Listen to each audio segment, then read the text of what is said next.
우리 하나님 말씀 같이 볼까요? 디모데전서 1장 12절부터 14절입니다. 우리 337페이지고요. 한 목소리로 같이 읽었으면 좋겠습니다. 혹시 우리 방송실 사도행전 6장 1절부터 7절 이따 제가 강의 시간에 좀 쓰려고 그러는데 저 준비 좀 부탁드릴게요.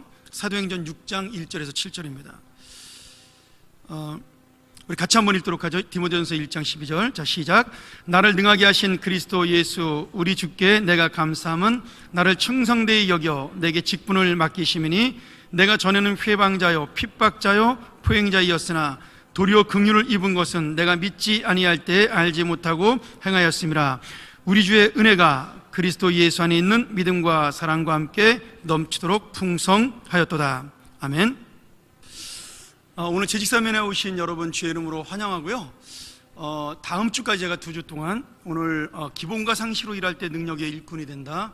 다음 주에 우리 은사에 대한 이야기, 우리가 받은 은사를 어떻게 우리가 활용하는가에 대한 이야기를 좀 2주 동안 하겠습니다. 제가 작년에 우리 장로님들하고 이제 그 교회 그 정관을 만들면서 우리 교회 그 4대 비전을 장로님들과 함께 좀 정리를 했습니다. 우리 백소 장로님이 많이 애쓰셔서 참 성격이 깔끔하셔요. 글자를 20글자로 딱 맞춰가지고 4개로 우리 7개를 줄여가지고 함께 이렇게 만들었습니다. 제가 여러분에게 이걸 강조하는 이유는 우리 교회는 요 4가지를 위해서 있는 겁니다. 뭐 다른 여러 가지도 있겠지만 이게 가장 우리 교회의 주요한 비전이죠. 그러니까 이것을 이루기 위해 달려가는 교회가 돼야 되는 거죠. 우리 한번 이 시간에 우리 그 평안교회 사명선언문하고, 저 사명선언문은 여러분 죽었다 깨어나도 잊어버리시면 안 됩니다. 예수님의 제자되어 하나님의 나라를 세우는 공동체, 이게 정말 교회와 신앙의 본질이고 목적입니다. 그러니까 이거는 놓치면 안 되고요. 4개는 좀 기억 잘 못하더라도 맨날 볼 때마다 함께 기도했으면 좋겠습니다. 우리 한번 같이 제가 평안교회 사명선언문, 그러면 예수님의 제자들 한번 같이 한번 그렇게 하도록 하겠습니다. 평안교회 사명선언문. 예, 평안교회 4대 비전 1. 성경적 가치관을 세워 세상을 변화시키는 공동체. 2. 예배와 교육을 통해 다음 세대를 세워가는 공동체. 3. 가정을 천국으로 이루고 이웃을 구원하는 공동체. 4. 북한과 세계 선교를 위해 열방으로 나가는 공동체. 예. 자, 우리 이쪽에 한번 보실까요? 뭐가 있나요? 2018년도 교회 표어가 있습니다. 제가 첫 회 표어 기억나십니까? 하늘의 기쁨을 누리고 전하는 교회였죠. 두 번째 표어는 뭐였죠? 하늘의 소망을 누리고 전하는 교회. 작년도 표어는 뭐였습니까? 하늘의 진리를 누리고 전하는 교회. 그리고 오늘 네 번째, 내년도까지만 제가 누리고 전하는 교회 시리즈를 하고요. 그 다음부터는 제가 또 이렇게 생각해 놓은 게 있습니다. 이거 굉장히 중요합니다. 우리 교회가 점점점 이렇게 발전해 나가는 교회라는 걸 제가 머릿속에 염두에 두고 5년 동안 이렇게 짜놓은 거니까요. 자, 한번 같이 또 제가 2018년 교회 표, 그러면 같이 한번 읽도록 하죠. 자, 시작. 2018년 교회 표. 예, 하늘 평안을 누리고 전하는 교회. 여러분, 우리 교회 이름이 평안교회죠. 예, 평안교회답게 살아야 합니다. 물론 이제 옛날 평양교회였기 때문에 또 이제 우리 평안도 분들이 세워서 평안교회 뜻도 있지만, 그러나 저는 그거보다는 정말 하나님의 평화, 하나님의 평안이 있는 교회가 되기를 정말 간절하게 소망하는 마음으로 이 표어를 만들었습니다. 자, 그러면 왜 이게 재직 세미나에 중요하냐 하면, 저희가 하나님의 일을 해나갈 때 있어서 이 모든 것들을 우리가 마음속에 염두에 두고, 어떤 일을 할 때 이것이 성경적 가치관으로 맞는 일인가, 또 우리가 볼 때 두 번째로 이게 정말 다음 세대를 세워가는 예배고, 그리고 다음 세대의 교육에 좋은 것인가. 자, 그리고 가정을 천국으로 이루고 이웃을 구원하는 모임인가. 다 들어있는 거죠. 북한과 세계 선교를 위해 열방으로 나가는가. 우리가 성경적 가치관을 세워 세상을 변화시키는 공동체는 제자훈련과 우리의 모든 양육훈련들을 말하는 겁니다. 예배와 교육을 통해 다음 세대를 세워가는 공동체는 온가족 연합예배와 우리 주일학교의 교육입니다. 말씀 교육이죠. 성경 읽기, 그 다음에 우리가 성경 쓰기, 그 다음에 설교 요약, 이런 모든 것들이 이 교육 속에 들어간 거죠. 가정을 천국으로 이루고 이웃을 구원하는 공동체는 우리가 항상 드리는 온가족 예배와 함께 목장 모임을 제가 지금 다 잘 되기만은 않지만 그래도 우리가 꼭 끝까지 갖고 나가야 될 그런 모임으로 가는 거죠. 북한과 세계 선교를 위해 열방으로 나가는 공동체는 저희 교회의 마지막 사명입니다. 그래서 우리가 드리는 헌금이나 우리가 또 특별히 이번에 북한을 위해서 선교위원회에서도 북한 쪽을 위해서 위원들을 구성했는데 그렇게 바라보는 거죠. 제가 알기로 뭐 저희 아버님도 마찬가지였지만 그 처음에 남한으로 월남하셔가지고 6.25 때 피난 오셨잖아요. 그래서 저희 교회가 부산에서 평양교회를 시작을 한 거죠. 맞습니까? 맞죠, 권사님? 예. 근데 서울에 와가지고 여기 소소문에다가 교회를 세우면서 우리가 다른 교회랑 이제 통합을 하고 그리고 이제 이름을 평안교회로 바꾼 거죠. 그러면 여러분 잘 생각해 보세요. 이 교회를 처음 세웠을 때 우리 어르신들은 전부 다 이북 분들이었어요. 그러면 이 교회를 세운 다음에 어떻게 하려고 그랬던 거죠? 이 교회가 이제 나중에 어디로 가는 거예요? 원래 있던 평양으로 돌아가는 것이 우리의 꿈이었습니다. 그럼 제가 왜 이걸 할까요? 이게 우리 아버지의 꿈이고 저희 가족의 꿈이기도 한 거죠. 저희 아버님도 평양에서 이제 오산학교 나오셔서 공무원 생활 하시다가 이제 우리 집안이 지주 집안에 큰아버지 경찰, 아버지 공무원 뭐 이러니까 이제 작은아버지도 그때 대학 다니셨을 텐데 이제 전부 잡혀가게 생겼으니까 예수 믿고 뭐 이러니까 월남하셨는데 우리 아버지하고 큰아버지의 마지막 목적도 돌아간다 했어요. 그래서 영락교회 처음 와가지고 피난 와가지고 우리가 어디서 만나기로 약속을 했냐면 피난 온 모든 그 평양 사람들이 다 영락교회에서 만나자고 이야기를 한 겁니다. 그러니까 이산가족이 그 예수를 믿으면은 영락교회에서 만났으니까 잘 없었던 거죠. 근데 영락교회 교인들이 평양에서 얼마나 좋은 교인들이 많이 왔겠어요. 생각을 해보세요. 그 평안 그 이북에서 정말 영락교회가 그때 엄청나게 부흥을 한 거죠. 그리고 그때 이 영락교회에 있는 사람들은 정말 그 이북에서 열심히 하던 분들이 다 몰려왔기 때문에 교회가 정말 힘이 있었습니다. 그분들의 소원은 거기에 남아있기를 바랬지만 지금 이 주변에 있는 많은 교회들 뭐 우리 교회를 비롯해서 제가 있었던 장충교회 그 다음에 이쪽에 있는 충무교회 뭐 전부 모든 교회들이 다 영락교회에서 피난 온 분들이 나와서 개척을 하신 겁니다. 그리고 저희 아버님도 그때 나와서 종암동에다가 교회를 이북분들하고 같이 개척을 하셨죠. 그리고 저희 아버지의 소원도 이 교회가 자리가 잡으면 우리는 이북으로 이 교회를 다시 옮긴다라고 생각을 했던 겁니다. 여러분 그게 우리의 꿈이었어요. 그런데 지금은 그 꿈이 가능한 꿈인가요? 불가능한 꿈인가요? 예, 통일이 돼도 평양 가서 교회 다시 이걸 옮기자 그러면 다 반대하실 겁니다. 그러니까 여러분 꿈이라는 것은 내가 갖고 있는 비전이라는 것은 변할 수가 있어요. 그렇죠? 내가 갖고 있는 어떤 그런 성경적인 비전들은 변할 수가 있습니다. 이 비전도 마찬가지예요. 우리가 이 비전도 시간이 지나면 뭐 새로운 목사님이 오시거나 제가 은퇴하고 아니면은 우리 다음 세대가 자란 다음에 이 비전보다는 더 좋은 비전이 생기면 바뀔 수가 있습니다. 중요한 것은 그 비전의 가치를 우리가 성경 말씀과 그리고 하나님의 진리에다 두고 있다는 게 중요한 겁니다. 날마다 바뀔 수가 있어요. 제가 제일 고민하는 게 뭐냐면 당회에서 저희가 항상 내년도 목회 계획이 뭐가 되시냐고 이렇게 물어봐요. 왜냐하면 예산을 이제 짜야 되니까 그 예산 속에 제 목회 계획이 들어가야 예산 편성이 되잖아요. 근데 저는 별로 계획이 없어요. 왜냐하면 저는 항상 말씀과 기도 이 두 가지밖에는 뭐 강조하는 게 없으니까 그저 훈련시켜서 말씀 잘 가르치고 뭐 어성경 통해서 성경 가르치고 성경 읽게 하고 이런 거 맨날 강조하고 제자 훈련 통해서 양육하고 그게 제 그 목회의 거의 전부거든요. 그리고 뭐 기도에 강조하고 그래서 저희가 하는 모든 프로그램도 잘 보면 아시겠지만 우리가 굉장히 많은 것들을 하는 것처럼 보이지만 결국은 전부 다 성경하고 관계된 것, 기도에 관계된 것, 복음 전파에 관계된 것 그것밖에 별로 없습니다. 뭐 우리끼리 즐기고 놀고 이런 거 별로 없어요. 뭐 전교인 수련회도 3년에 한 번밖에 안 하니까.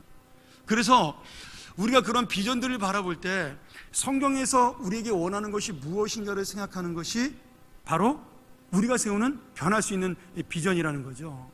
자, 우리가 다음 주에 이제 캘리그라피 그 말씀 행사를 합니다. 제가 그걸 왜 했을까요?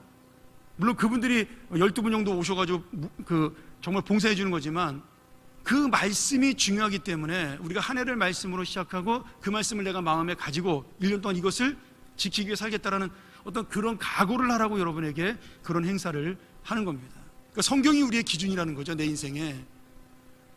저희가 또 1월 중순 되면 그 커피 브레이크 저희가 컨퍼런스를 참여합니다. 뭐 많이 가시는 건 아니고 한 10분 정도 가시는데, 그걸 하는 이유가 뭐예요?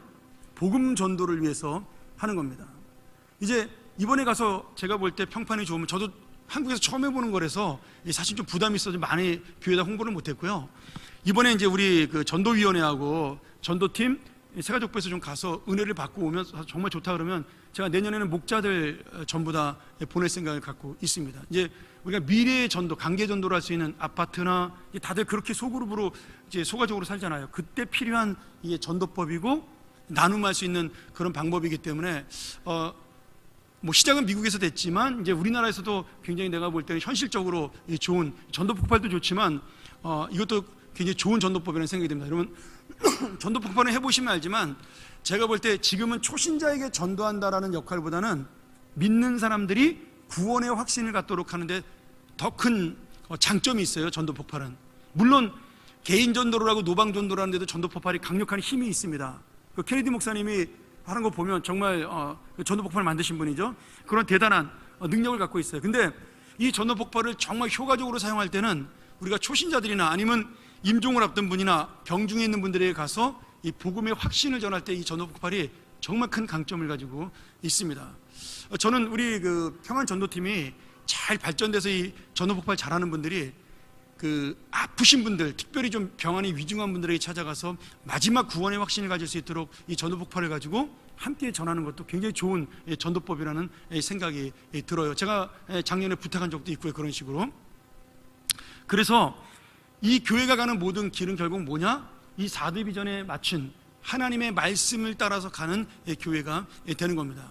근데 저는 여러분 오늘 제 제목이 뭐예요? 기본과 상식으로 일할 때 능력의 일꾼이 된다예요. 다시 말하면 이 말씀과 기도로 가는 교회가 가장 기본적이라는 겁니다. 상식적인 교회라는 거예요. 우리가 기도만을 강조하면요, 기도만을 강조하면 어떤 문제가 생기냐면 영적으로 빠지게 됩니다. 영적으로 빠진 사람들의 가장 큰 단점이 뭐냐면 상식을 놓치게 돼요. 우리 요새 그런 상식을 놓치는 교회들 많이 보잖아요. 제 이름은 말하지 않아도 여러분 지금 우리가 상식을 놓치고 있는 교회들의 가장 큰 특징이 뭐냐면 다 기도 죽어라고 열심히 하는 교회들이에요. 남들보다 훨씬 더 많은 기도를 강조하고 훨씬 더 많은 기도 시간을 갖는 교회들인 거죠. 그런데 그 교회가 마지막에 꼭 상식을 놓쳐버립니다. 사람들이 다 아니라 그러는데 자기네들이 옳다고 얘기해요.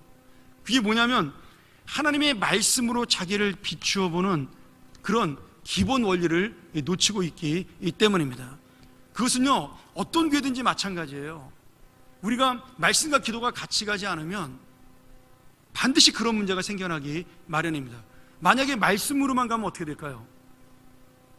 말씀으로만 가면 교회가 냉랭해지죠. 차가워집니다. 그리고 지식적으로 받게 됩니다. 그런 교회 특징이 뭐냐면 에베소 교회와 같이 첫사랑을 잃어버리는 교회가 되는 거죠. 여러분 배움이라는 것은 어떤 약점이 있냐면 배우면 배울수록 더 많이 배우고 싶고 그리고 더 높은 수준으로 올라가고 싶은 욕망이 생겨납니다. 그게 지식의 약점이에요. 여러분 한번 생각해 보세요. 내가 지금 공부를 열심히 하고 있는데 근데 지금 가지고 있는 것도 다 못 써먹는데 또 배우고 싶어 하는 사람들이 있습니다. 저희 친구 중에도 지금 나이 들어서 이제 막 그 PhD 박사과정 가는 그런 친구들이 있어요. 그리고 그 선배님이 저를 꼬시더라고요. 박 목사, 너 미국 가서 박사 과정만 하고 논문 안 썼는데 이번 기회에 한국에서 나랑 같이 PhD 하자. 막 이렇게 저를 꼬시더라고요.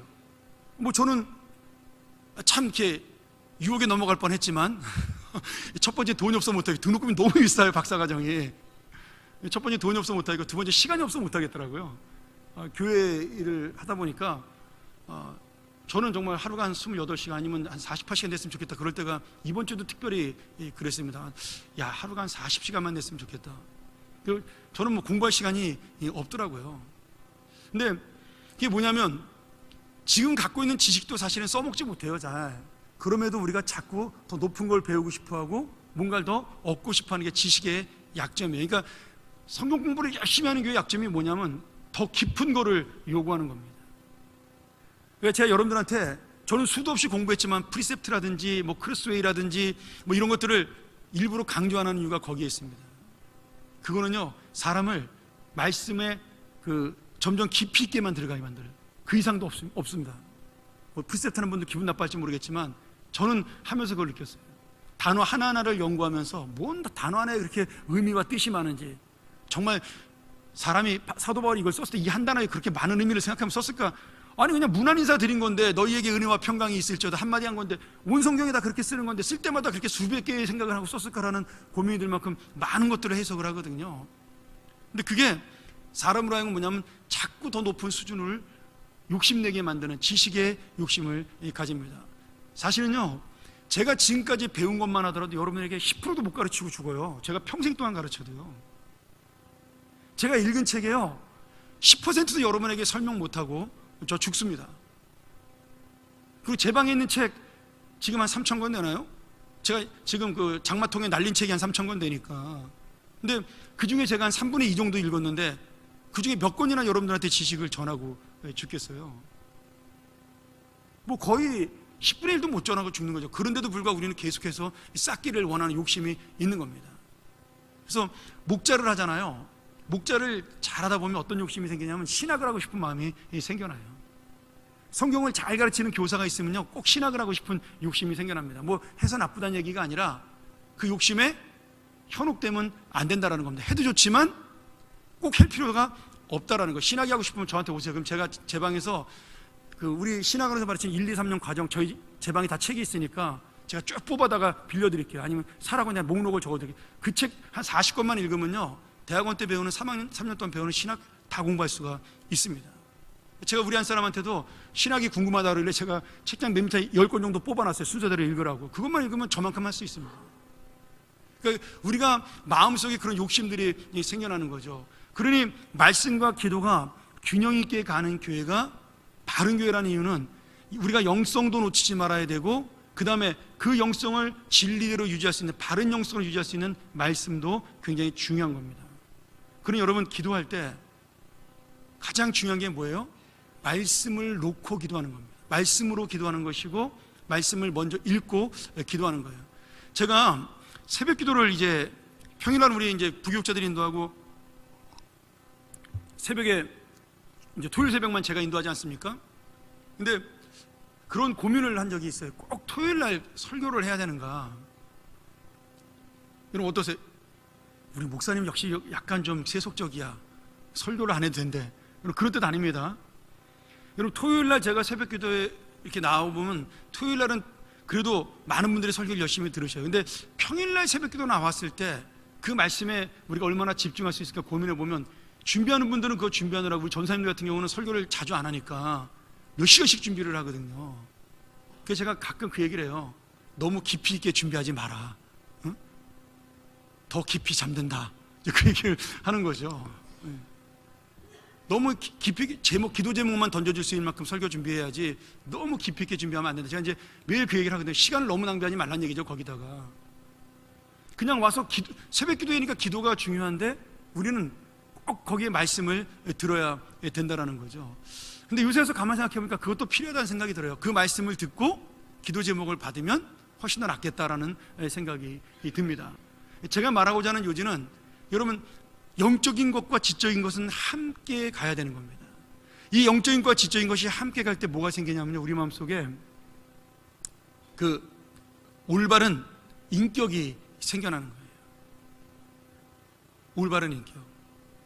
여러분 많이 배웠다고 해서 인격적이지 않습니다. 그럼 뭐 우리나라에서 대학 교수님들이 제일 인격적이어야 되는데 뭐 인격적인 분도 있지만 안 그런 분도 많잖아요. 만약에 신학을 공부한 분이 가장 신앙이 좋다 그러면 목사님이 제일 신앙이 좋아야 되는데, 사실 목사님들 그렇게 신앙 좋지 않습니다. 그냥 저를 봐서도 그냥 평범합니다. 목사님들 신앙은 이건 우리의 어떤 거룩한 사명이지 인격이 좋아서 하는 게 아니라는 거예요. 그러니까 결국 안다고 해서 인격적이거나 안다고 해서 더 신앙적이라는 것이 아니라, 우리가 그 말씀과 영적인 부분, 지적인 부분과 영적인 부분이 결합이 될 때 거기에 신앙과 인격이 흘러나온다는 거죠. 이게 뭐냐면 기본이라는 거예요. 이게 상식이라는 겁니다. 저는 우리 교회가 이 기본과 상식으로 말씀과 기도가 정말 소중한 교회다, 이걸 알고 가는 교회가 됐으면 좋겠고요. 최소한 재직들이라면, 제가 여러분 그 장로님, 권사님, 안수집사님만 말하는 게 아닙니다. 모든 일반 설립사의 재직도 마찬가지예요. 이 기본은 지켜야 된다는 거예요. 기본을. 제가 이번 주에 한번 크게 당황한 적이 있습니다. 뭐냐면, 제가 평생 살면서 제 모든 자료를 2번 정도 날린 적이 있는데, 한 번은 미국에서 목회할 때 도둑이 들어와가지고 제 컴퓨터하고 노트북, 외장하드를 전부 다 갖고 도망가 버렸어요. 근데 제가 그때는 클라우드라는 게 발달되지 않아서, 웹하드가 발달되지 않아서 제 모든 자료를 인터넷 웹하드에 올리지 않고 외장하드에다 넣어놨는데, 그 외장하드를 갖고 가버린 거예요. 그래서 제가 20년 동안 모아놓은 자료를 한 번에 다 잃어버렸습니다. 와, 정말 일주일 동안 열받아서 잠이 안 오더라고요. 한번 생각을 해보세요. 그 안에 있는 모든 설교, 수백 편에 내가 했던 설교, 뭐 수천 편이죠 사실은. 그리고 내가 모아놓은 자료들, 이런 것들을 전부 다 잃어버린 거예요. 막 너무너무 화가 나는데, 컴퓨터 뭐 100만 원짜리 잃어버렸다, 이게 화나는 게 아니라 그 자료 잃어버린 게 너무 화가 나는데, 가만히 생각해 보니까 내가 그래도 CD로 몇 장 구워놓은 게 있어가지고 한 20, 30%는 찾았습니다. 근데 이번 주에 그런 일이 또 발생을 한 거예요. 윈도우가 자동으로 업데이트가 되는데 이게 갑자기 먹통이 된 겁니다. 그래가지고 다시 껐다 켰더니 화면이 안 나와요. 그래서 제가 컴퓨터를 조금 할 줄 아니까 제 나름대로 포맷을 해가지고 다시 깔았습니다. 그랬더니 아뿔싸, 제가 그 컴퓨터 조금 이렇게 잘 쓰려고, 보관을 잘 하려고 파티션이라는 걸 이렇게 나눴는데, 그게 파티션이 없어져 버린 거예요. 그러면서 자료가 다 날아간 겁니다. 정말 여기 온몸에 머리카락이 쭈뼛하고 쓰더라고요. 근데 얼마나 감사한지, 제가 교회에 있는 모든 신앙의 자료나 제 설교 자료는 옛날에 한번 경험이 있기 때문에 그 구글 드라이브라는 웹 하드에다가 전부 다 올려놔서 그거는 살려놨습니다. 나머지 제가 그동안 모아놨던 불법 다운로드한 노래며 이런 건 다 이제 하나님이 그래서 없애버린 건가요? 노래를 다 없애버리셨더라고요. 제가 mp3를 한 몇만 곡 받아놓은 게 있는데, 제가 노래를 워낙 좋아해가지고 뭐 거기에 보면 팝송, 우리나라의 유명한 그 복음성가, 찬송가, 그리고 재즈곡, 클래식곡 한 몇만 곡이 있는데 그걸 다 잃어버린 거죠. 좀 아깝더라고요. 그래도 얼마나 감사해요? 성경 자료는 제가 그 웹하드에 넣어놔가지고 그대로 살아났습니다. 근데 문제는 뭐냐면, 금요일날 설교하고 주일날, 토요일날 새벽 설교 준비한 게 날아가 버린 거예요. 이제 작업하다가 그랬으니까. 근데 여러분, 제가 금요일날 설교는요 거의 99% 기억에 남더라고요. 그래서 제가 바로 원고를 만들어서 금요일 설교했는데, 토요일 새벽 설교는요 타자를 쳐놓은 게 기억이 잘 안 나는 거예요. 근데 성경을 보면서 하나씩 생각을 하니까 토요일날 새벽 설교 준비했던 게 기억이 나더라고요. 그때 제가 하나 깨달은 게 뭐냐면, 평소에 준비와 이 기본을 가지고 철저하게 준비한 사람들은요 반드시 그 열매를 맺는다라는 거예요. 제가 토요일날 우리 교회 부임한 이후로 최초로 공식 집회에서 원고 없이 설교를 했습니다. 제가 포스트잇에다가 3줄 써갖고 왔어요. 저는 뭐 머리가 나빠서 완벽하게 한 글자 한 글자 다 씁니다. 감탄사까지 쓰거든요. 여기다가 제 설교 원고를 그 에바다부랑 제가 우리 교육자들에게 그 주보 만드느라고 주기 때문에 제가 그대로 넘겨주거든요.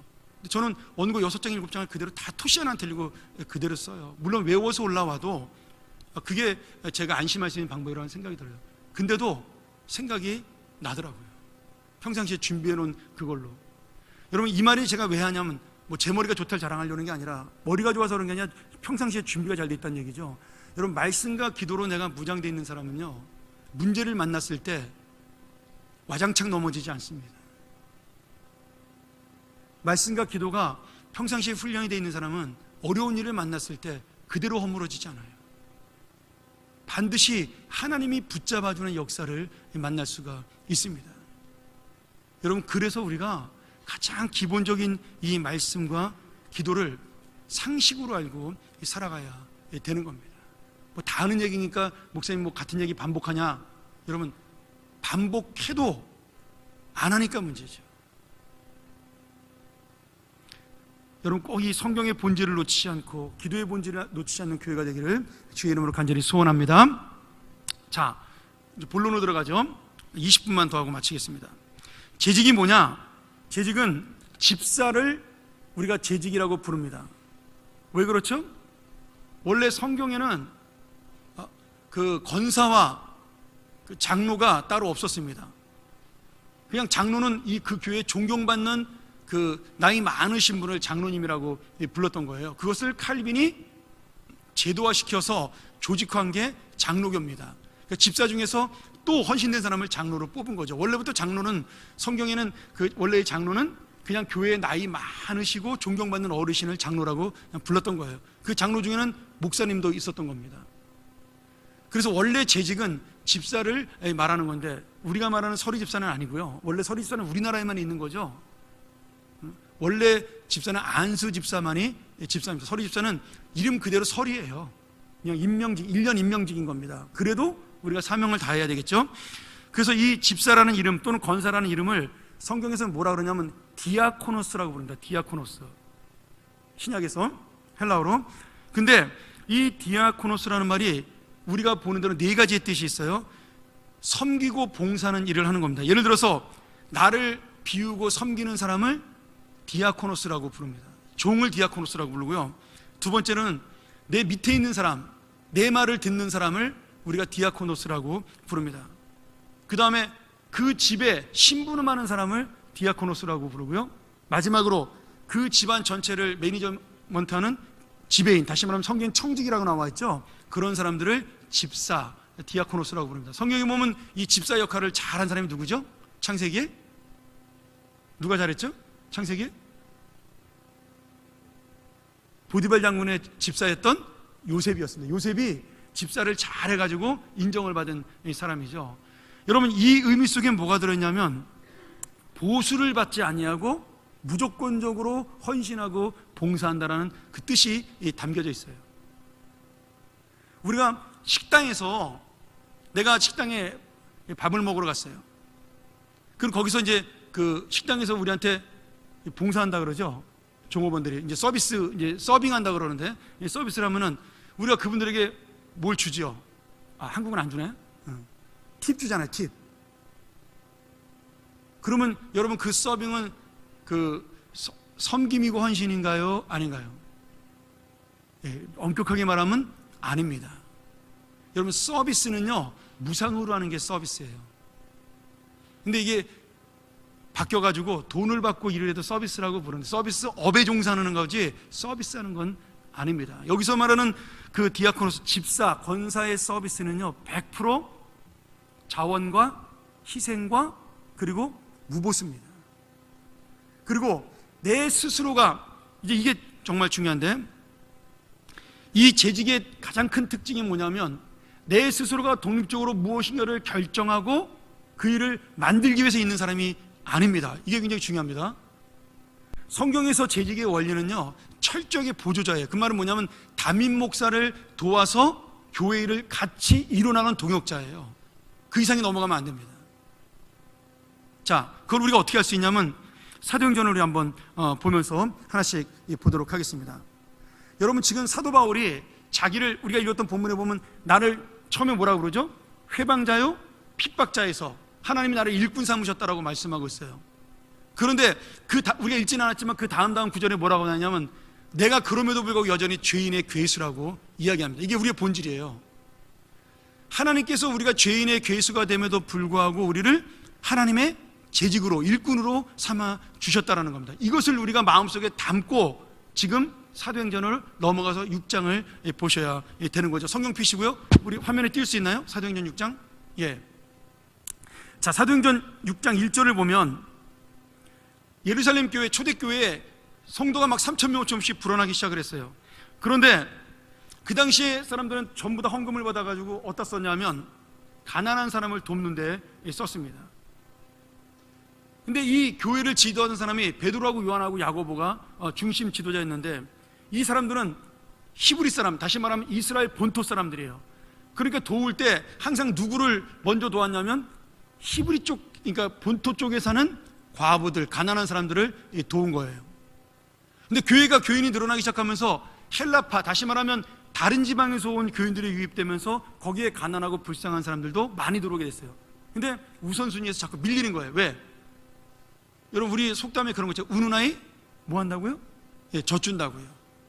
아쉬운 소리 자꾸 해야 돈을 주고 젖을 주는 겁니다. 교회도 마찬가지예요. 부서도요, 징징거리는 부서가 예산 많이 타내더라고요. 제가 보니까 원래 그러면 안 되는데 우리 장로님들이 마음이 약해가지고 막 이렇게 징징거리면 돈을 조금 더 줘요. 똑같아요. 내가 알고 좀 더 도와달라고 얘기하는 사람에게 자꾸 구제금이 더 많이 가는 겁니다. 그래서 사람들이 불평을 하기 시작을 했어요. 아니 왜 우리는 안 도와주고 저쪽만 많이 도와주냐. 이제 교회가 점점 그런 사람들이 많이 늘어나기 시작을 한 거죠. 그때 이 베드로하고 요한과 야고보가 고민하다가 어떤 결정을 내렸냐면, 우리를 돕는 자들, 우리의 원래 사역은 말씀과 기도다. 여러분 이게 굉장히 중요합니다. 목사의 가장 본질적인 사역은 뭐예요? 말씀과 기도입니다. 목사의 본질적인 사역은. 성도 돌보는 건요, 그것도 제 원래 본질적인 사역은 아닙니다. 그건 여러분들이 잘 못하기 때문에 제가 어쩔 수 없이 하는 거예요. 만약에 여러분 목장에서 돌봄이 잘 되고요, 그리고 여러분들 부서에서 돌봄이 잘 되면 제가 할 필요가 없는 거죠. 저의 주된 사역은 말씀과 기도입니다. 그래서 우리가 원래 가졌던 말씀과 기도 사역에 집중하기 위해서 다른 돌봄의 사역이나 행정 사역을 돕기 위해서 뽑은 것이 7 집사예요. 7 집사. 이게 재직의 시작입니다. 그러니까 재직의 시작은 뭐예요? 사도들을 돕는 보조자로 처음에 시작이 된 겁니다. 지금도 마찬가지인 거예요. 우리가 직분을 받았다라는 것은 담임 목사님이 어떤 교회를 운영해 나갈 때 그 목사님이 이 교회를 하나님의 뜻대로 잘 운영해 나갈 수 있도록 돕는 보조자의 역할을 감당을 하는 겁니다. 제가 다음 주에 다시 한 번 더 설명을 드릴게요. 우리가 에베소서 4장 12절 13절을 보면 더 정확하게 원문으로 볼 수가 있습니다. 자, 그러면 어떤 사람들을 재직으로 뽑았느냐, 우리 한번 볼까요? 3절 같이 한번 읽을까요? 자, 시작. 형제들아, 너희 가운데서 성령과 지혜가 충만하여 칭찬 듣는 사람 7을 택하라. 우리가 이 일을 저희에게 맡기고, 자, 그 다음에 우리는 기도하는 것과 뭐 한다고요? 말씀 전하는 것에 집중하겠다. 이렇게 고백을 하는 거죠. 여러분 지금 집사, 다시 말하면 교회 재직의 가장 큰 기준은 뭐냐면 성령과 지혜가 충만한 사람. 이걸 어떻게 알 수 있을까요? 성령과 지혜가 충만한 기준이 뭐예요? 그럼 초대교회에서는 7명을 어떻게 뽑았을까요? 제비 뽑기 했을까요? 아무도 모르죠, 성경적으로. 근데 이 말씀을 가지고 우리가 유추해 볼 수 있는 것은 사람들이 성령이 충만한 7명을 추천했다라는 거예요. 추천. 그 추천한 사람들 중에서 사도들이 모여서 다시 7명을 뽑았다라는 겁니다. 이게 우리가 다음번에 이제 임직 투표할 때 갖고 갈 기준입니다. 추천과 선출인 거죠. 근데 그 추천하는 기준이 뭐예요? 성령과 지혜가 충만한 사람. 여러분 여기 성령이 충만한 사람이라는 것은 뭘 말하는 걸까요? 이 기본에 충실한 사람들입니다. 말씀과 기도를 게을리하지 않는 그런 기본적인 사람들입니다. 첫 번째는. 두 번째는, 그러면 지혜가 충만하다는 건 뭐예요?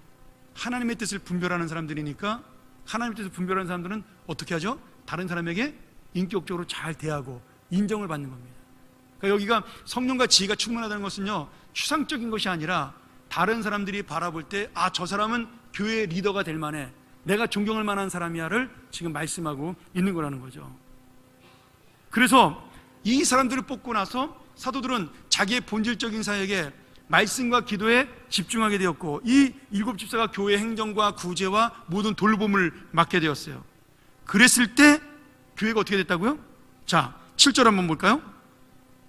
자, 같이 한번 읽죠. 자, 시작.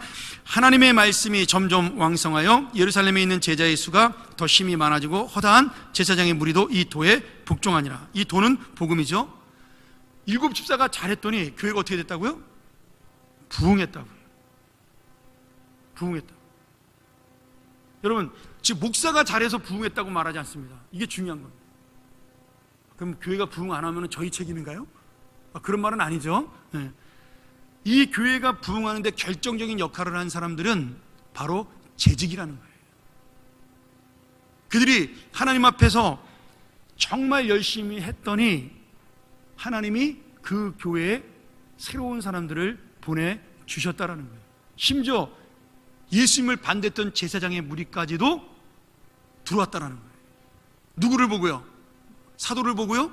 아닙니다. 같은 집사의 일을 보고 성도를 보고 감동받아 들어와서 그의 복종을 했다라는 거예요.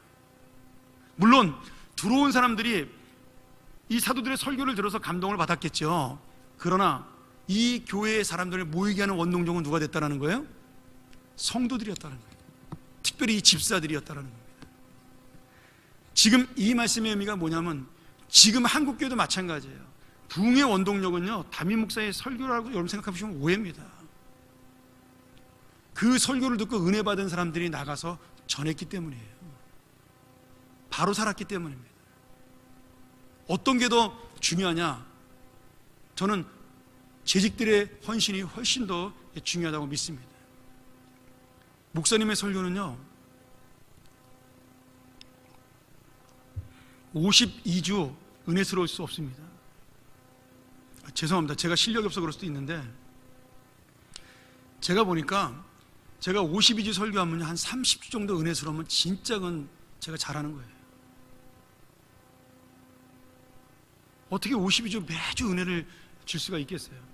근데 듣는 성도들이 잘하든 못하든 그 설교를 은혜로 듣고 그 말씀대로 살려고 몸부림을 쳐서 교회가 부흥을 했다라는 겁니다. 자, 그 다음에 재직이 어디까지 발전하냐? 처음에 이 7 집사는 목사의, 사도의 보조자의 역할을 감당했던 사람들입니다.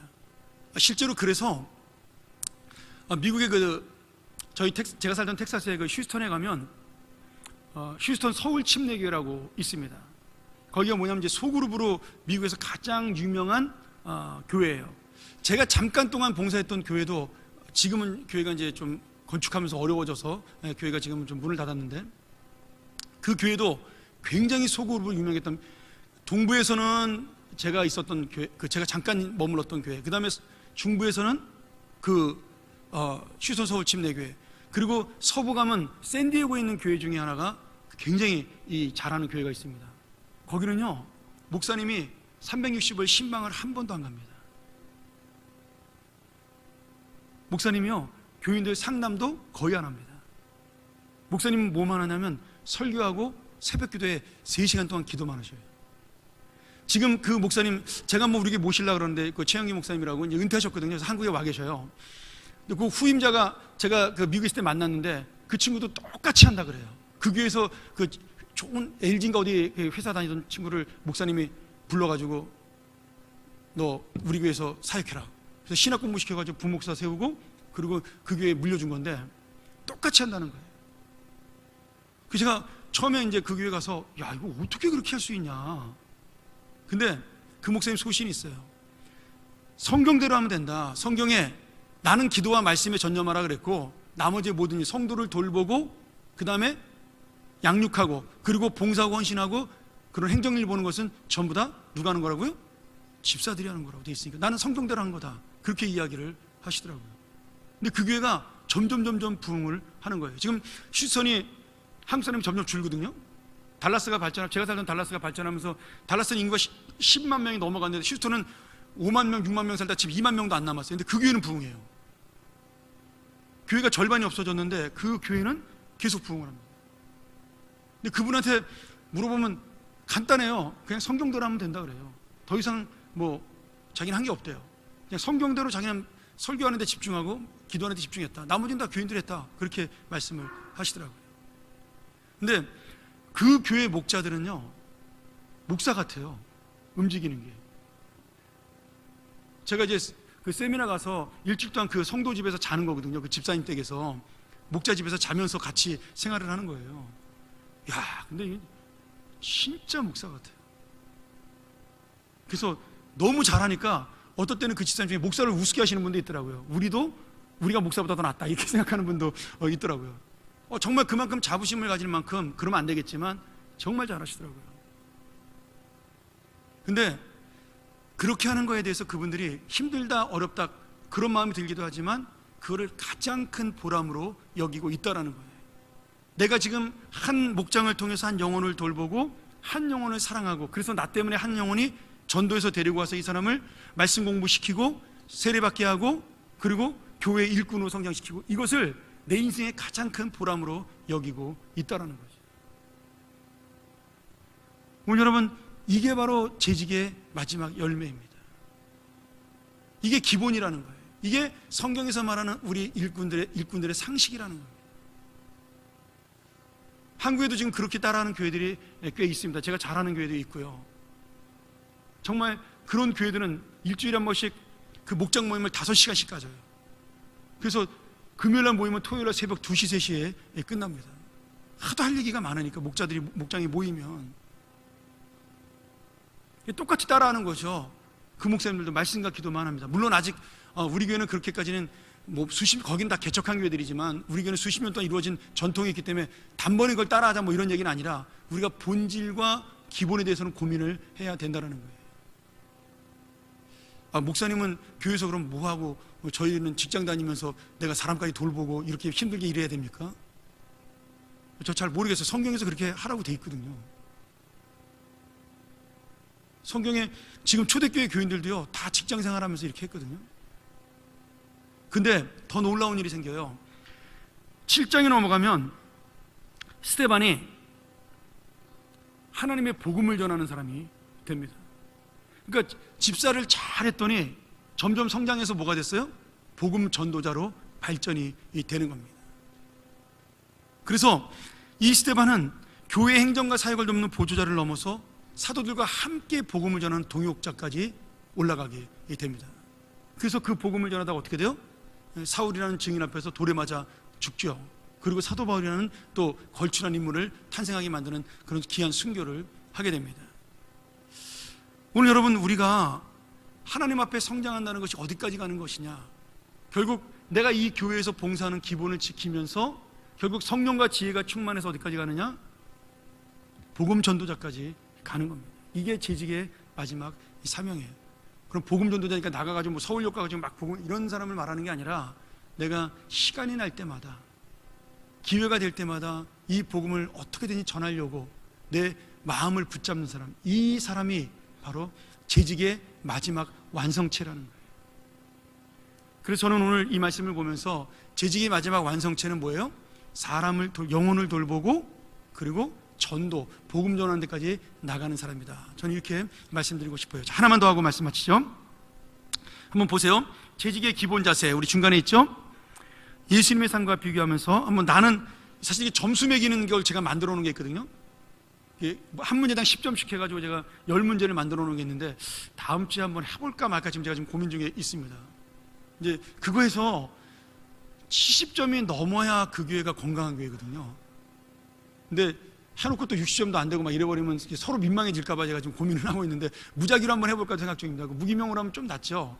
근데 무기명으로 해도 점수는 나오니까 거기 보면 1번, 2번, 3번, 4번, 5번 예배, 기도, 봉사, 전도, 친교를 제가 10문항으로 나눠서 내가 여기에서 정말 열심히 하고 있는가 10점 만점에 몇 점 이렇게 우리가 채점할 수가 있게 되어 있는 거죠.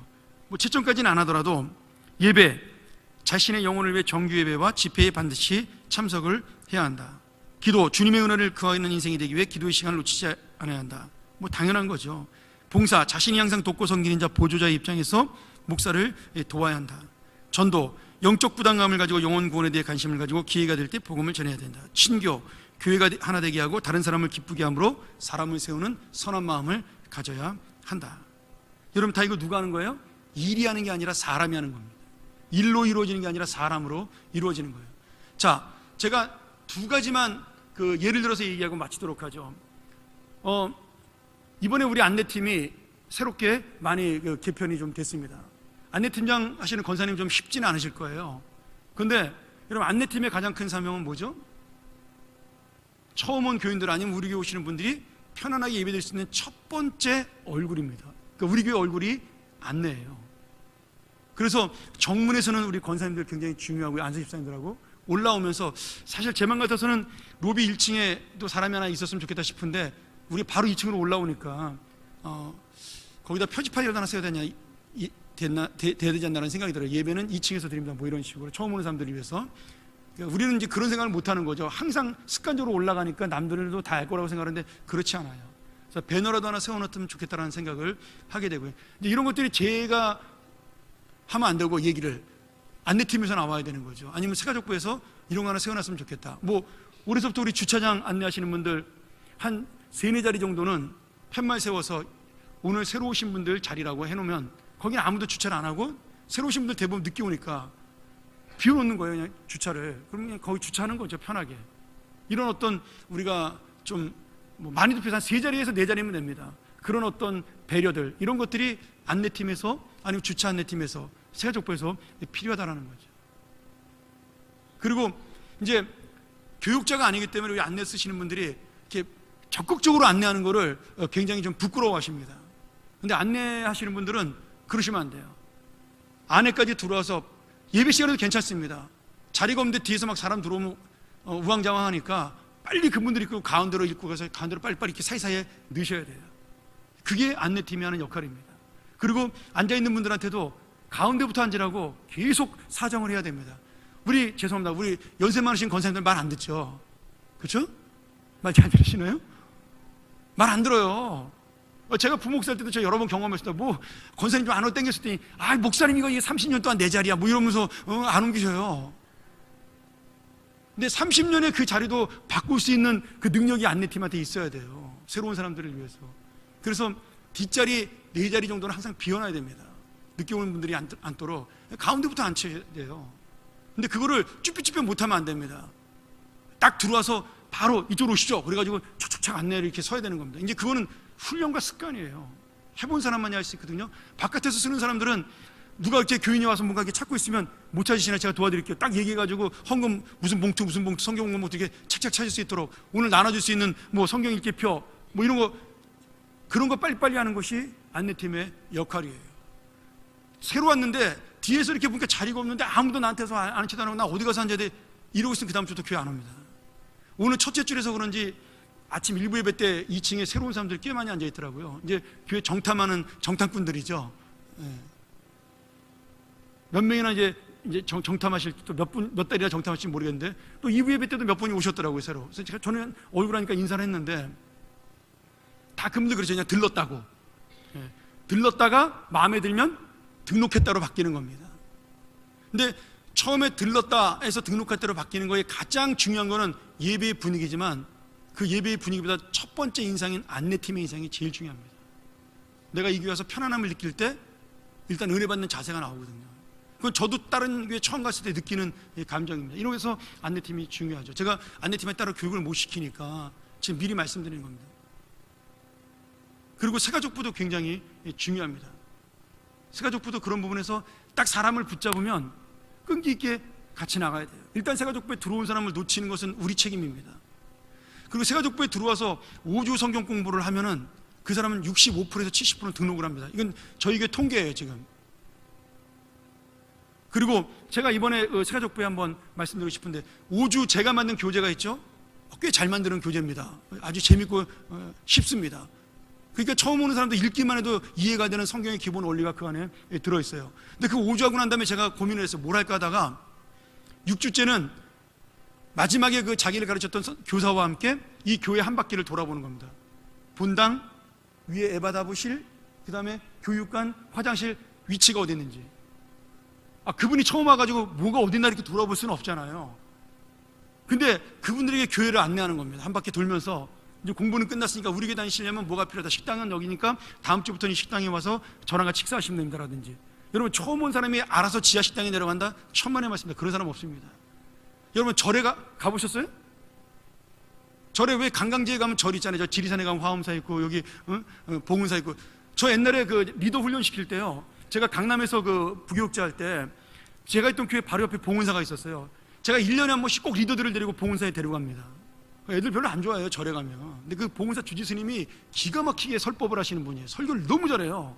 그거 듣는 재미도 있어요. 그분이 옛날에 너무 설교를 잘해서 이렇게 구루마에다가 옛날 리어카에다 놓고 파는 그 테이프도 많이 파셨어요. 근데 뭐 그 설법을 들어가는 게 아니라 제가 주일날 오후에 그 친구들을 데려가면요. 거기 그 뭐라 그래야 되나 절에 오시는 분들이 꽤 많아요. 주일날 교회만 오는 게 아니라. 그럼 청년들을 데리고 내가 이렇게 쭉 가면은 애들이 막 이렇게 쭈삣쭈삣합니다. 절에 왔으니까 얼마나 어색해요. 제가 한 바퀴 돌고 스님한테 인사도 하고 그리고 절밥 남은 거 있냐 그러고서 물어봐서 먹어보기도 하고. 절밥 맛있습니다, 여러분. 아주 신선하고요. 야채가 아주 싱싱합니다. 먹어보고 그러고 오죠. 그러면 애들은 싫어하잖아요. 그 리더들은 뭐 거기서 무슨 절밥까지 먹냐. 앞에 가면 맛있는 빵집도 있는데. 근데 제가 와가지고 평가하면서 그 얘기하죠. 여러분 절에 가서 기분이 어땠냐? 아유, 이상해요. 부처님 얼굴이 저를 보고 있는데 아주 기분 나빠요. 뭐 이러면서 이제 별로 안 좋아요, 나 인상이. 아유, 뭐 자비하신 그 얼굴을 보니까 절로 옮기고 싶다. 이런 사람이 하나도 없잖아요. 전부 다 불편하잖아요. 근데 여러분, 제가 그때 그 얘기를 합니다.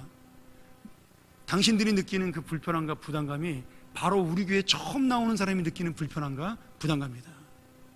정도는 다르지만 똑같아요, 여러분. 생판 처음 보는 교회, 생판 처음 보는 얼굴, 그리고 처음 보는 예배, 처음 듣는 말씀.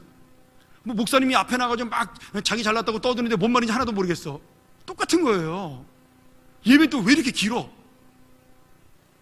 강의도 50분 만에 끝나고 10분 동안 쉬는 시간 주는데 무슨 11시 예배를 1시간 10분씩 드리냐? 그런 생각 당연히 드는 거죠.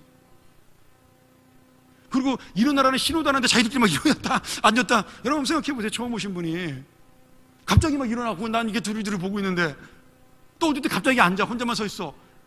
이게 처음 온 사람들의 느낌이라는 거예요. 여러분들이 그 감정을 내가 같이 갖고 있어야 안내팀, 새가족부팀에 우리가 그 자격을 갖고 있는 겁니다. 제가 뭐 그 두 팀만 가지고 얘기했지만 식당 봉사도 마찬가지고 차량 봉사도 마찬가지예요. 그 추운데 차량 봉사할 때 여러분 성의 없게 추우니까 손 놓고 이렇게 하면 오는 사람 굉장히 기분이 나쁩니다. 웃으면서 장갑 끼고 활짝활짝 웃으면서 아유 춥죠 인사도 하시고, 새로운 사람 차가 오면은 창문 열고 어디로 가야 되나요? 그러면 아유 저 따라오세요. 그러고 좀 춥지만 움직여야 되고. 이게 차량 안내팀의 역할이죠. 식당에 내려가면 그 복잡하고 와글와글거리는 그 순간에도 밥을 퍼주는 분이 웃으면서 웃음과 함께 이 밥을 드세요. 얼마나 좋아요. 국보다 맛있는 나의 웃음.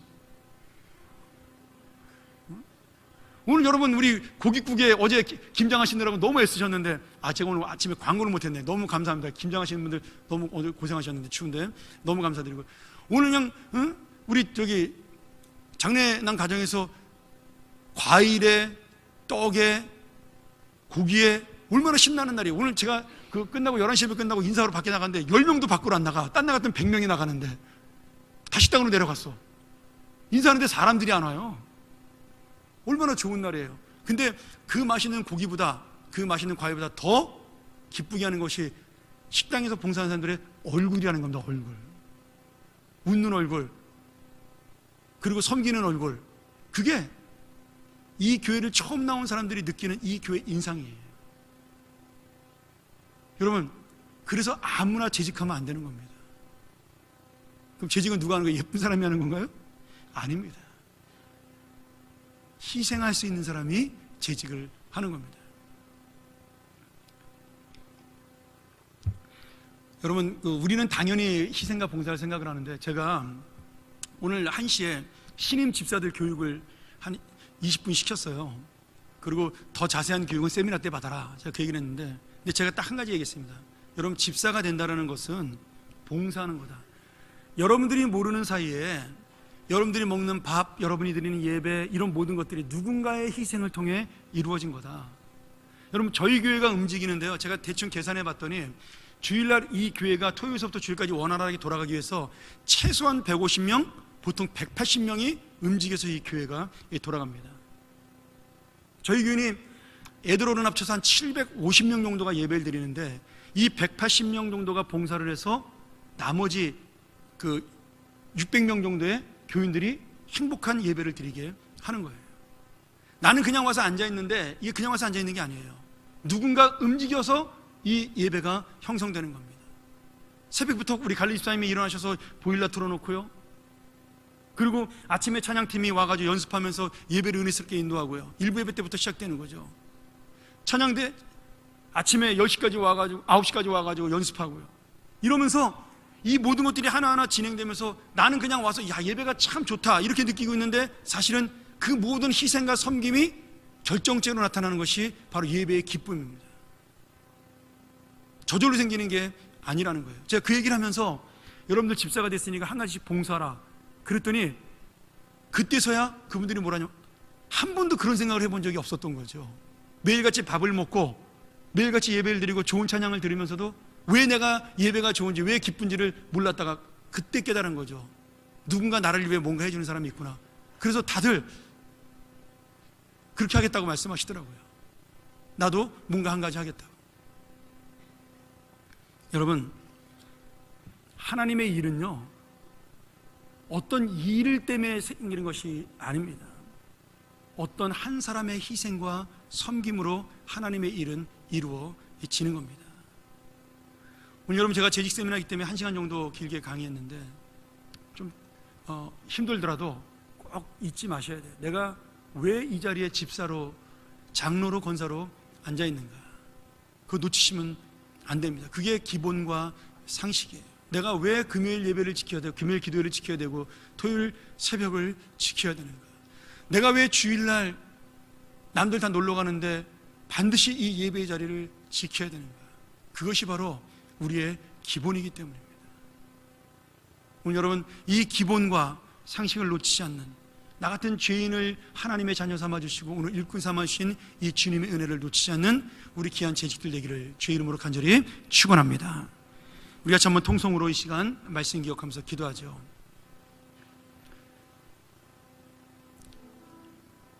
일을 잘하는 것이 재직일 수도 있지만 더 중요한 것은 사람을 세우는 것이 저는 재직의 가장 중요한 역할이라고 봅니다. 오늘 이 말씀을 기억하면서 내가 참된 재직, 기본을 지키는 재직, 상식을 하는 재직, 하나님의 일꾼 되게 해달라고 우리 통성으로 기도해서 우리 때문에 이 교회가 살고 영원히 살게 해달라고 기도하겠습니다. 하나님 아버지, 오늘 부족한 자가 주의 말씀을 가지고 잠깐 동안 재직이 무엇인가를 전했는데 하나님께서 기억하게 하여 주시옵소서.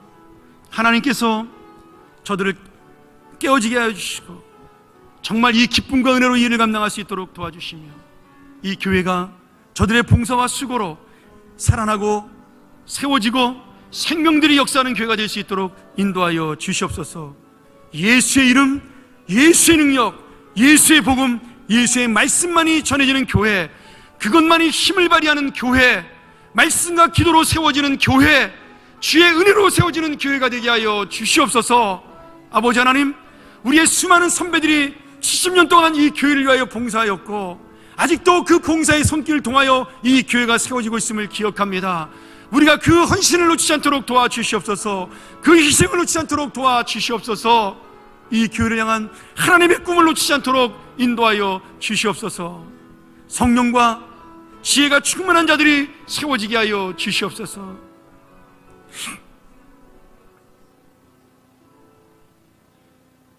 하나님 아버지, 이제 우리가 1년 동안 이 일을 가지고 내 마음속에 담아두며 주의 귀한 봉사를 하고자 합니다. 육신이 약한 우리 어르신들은 기도로 우리를 도울 수 있도록 도와주시고 내 힘이 다하는 그 순간, 내 힘이 지나는 그 순간까지도 어떤 것을 향하여 내가 움직일 수 있는가, 어떤 사람을 향하여 내가 헌신할 수 있는가를 놓치지 않는 우리의 귀한 평안의 재직들 될 수 있도록 축복하여 주옵소서. 예배 마침에 우리 사랑하는 교육자들이 수련회로 떠납니다. 오고 가는 길을 지켜주시며 정말 그곳에서 우리가 하나가 되고 또 주님의 일을 나누어 정말 우리의 사명을 다시 한번 마음속에 깨닫는 귀한 수련회 될 수 있도록 또한 축복하시며 인도하여 주시옵소서. 지금은 우리 주 예수 그리스도의 은혜와 우리를 일꾼 삼아주신 하나님 아버지의 사랑과 우리를 겸손케 하고 섬기게 하며 우리와 함께 하시는 성령님의 감동과 막 교통하심이 오늘 이 말씀을 통하여 다시 한번 재직의 의미를 되새기며 하나님 앞에 헌신을 다짐하는 우리 귀한 주님의 재직들을 머리 위에 또 저들의 가정과 직장과 사업 한 주간의 생활 위에 지금부터 영원토록 함께 있을지어다. 아멘.